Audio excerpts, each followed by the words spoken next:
Got another donation from Matt Foose. Matt is getting at it this time. Matt says, what, in your opinion, generally prevents SOCDEMs, socialists, and communists from becoming anarchists?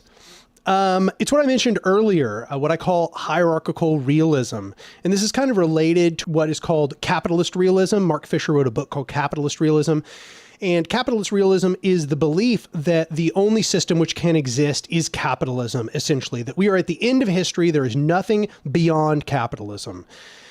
And I use this phrase hierarchical realism to refer to a similar concept, but for hierarchy. The belief that hierarchy is the only way to organize society, that there is no future wherein we can have a non-hierarchical society, that hierarchy is optimal, it is the best, there's no moving past it.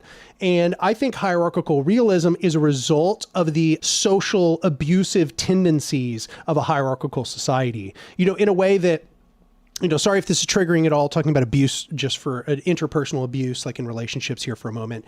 But in an abusive relationship, what takes place is the abuser imprints their abusive ideology onto the victim. They abuse the victim, they break them down over and over and over, and their goal is to make the victim believe about themselves what the abuser believes about the victim, such that the victim becomes more malleable. They do what the abuser wants. They degrade the victim. They break down their psyche little by little until the victim is now able to be controlled. The victim no longer fights back. The victim now believes about themselves what the abuser believes about them.